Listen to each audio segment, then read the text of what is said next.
Hi, I'm Eric, and this is my brother. I think my name is Bill. That's it, part of the Teitelbaum duo. You know, we've been asked quite a lot, how did you finally decide to become a cartoonist? And I think in all honesty, my dad had something to do with it. One of five, well, actually four brothers, so there were five of us, males, children. That makes the best brothers. That's right. And when my dad saw my brothers' chemistry and science grades, they turned out to be doctors.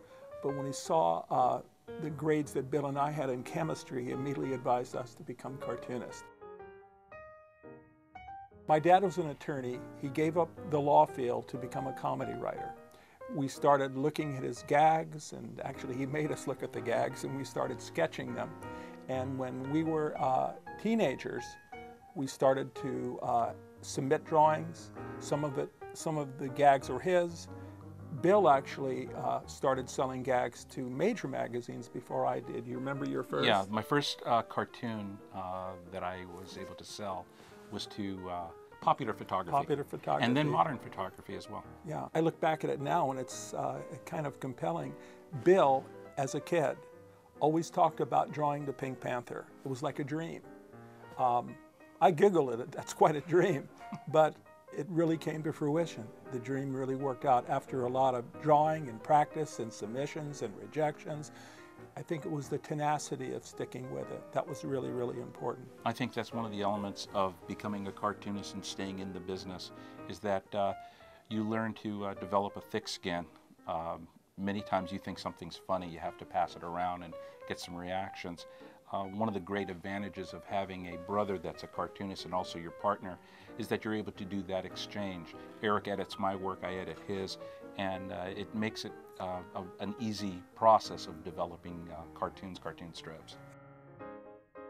Some of the heroes that we've had over the years, pretty impressive people.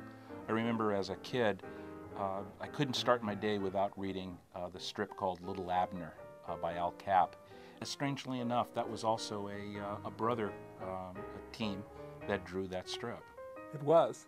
There have been some very famous cartooning brothers as you look back, and certainly Al Capp and the family were stellar cartoonists. Walt Disney and his brother? Indeed, yes. Well, one was business certainly, and one was art, as I remember, but they were just sensational. I think of another very important influence on us when we, though not a cartoonist, but he wanted to become a cartoonist when he was very young.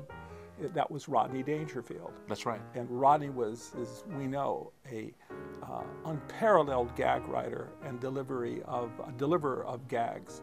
And we did fortunate enough to do a book with Rodney many years ago.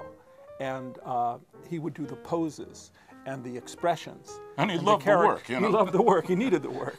But it was a fabulous experience, and I saw how art and design transfers from one medium to another. It becomes very eclectic, don't you think? That's right. You know, stand-up comics, they love making people laugh.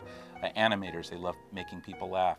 But as a magazine cartoonist and a newspaper cartoonist, we have a special assignment. How do you make someone laugh in just one frame in very, very short amount of time, in a matter of seconds? And that takes a while to develop.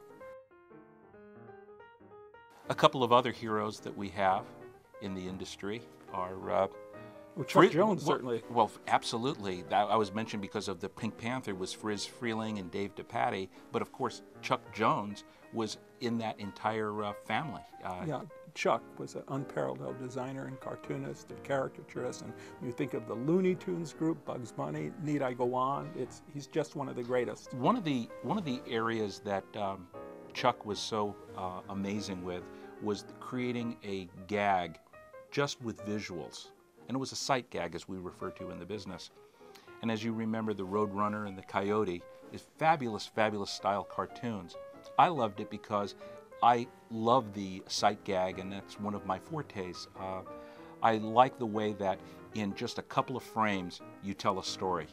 And it's universal, no language, there's no words. It's done with pure art and excitement and fun, surprise endings, and it was always something that I always looked forward to in looking at a Roadrunner or a Coyote cartoon. you try to mimic those types of gags. You try to mimic the style of humor. And it was always hard-hitting and also sometimes subtle, but you always knew you were going to get a good laugh at the end. And I like that you said mimic, because being able to apprentice the great designers in the history of cartooning, I think, is where you have to begin, because you develop so much awareness about caricature, motion, not to even mention the subtleties of expression. It's just fabulous. Another artist that comes to mind is the former art editor of The New Yorker, who was another hero to us, Lee Lorenz. And he was superb with his brushwork, and he had his own stylized way of working. I remember so many times meeting with him at the New Yorker offices, and he had an idea for a sketch, and he would take his pad. He didn't bother to use the desk.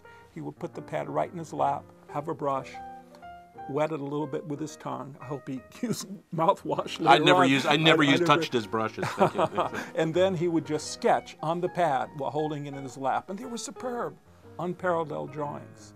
And I remember that with great admiration. Those are cherished memories. And again, the New Yorker style cartoons that you created also gave rise to our strip, Bottom Liners. Indeed. Now, Bottom Liners, it was an interesting combination. Business cartoons, but done in a very sophisticated line quality. Not necessarily recognizable characters, but recognizable situations. And after a while, we used characters similar in nature, like our judge and our defendant, our CEO at the conference table, our two businessmen talking, two guys in a bar. And these situation gags were sophisticated, yet they played well in a newspaper in single panels.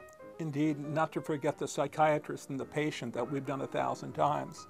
One comes to mind, I'm going to tell it now, I hope he gets a gag, but the patient says to the shrink, "I fear I bore people." And the shrink goes, "Must we go over that again?" And it was just so much fun doing these characters and trying to reinvent them with new gags.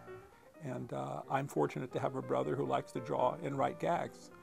And once in a while he says, "Eric, that's a great gag," and once in a while I'll say the same to him. It's just once in a while. Once in a while, don't overdo it, right?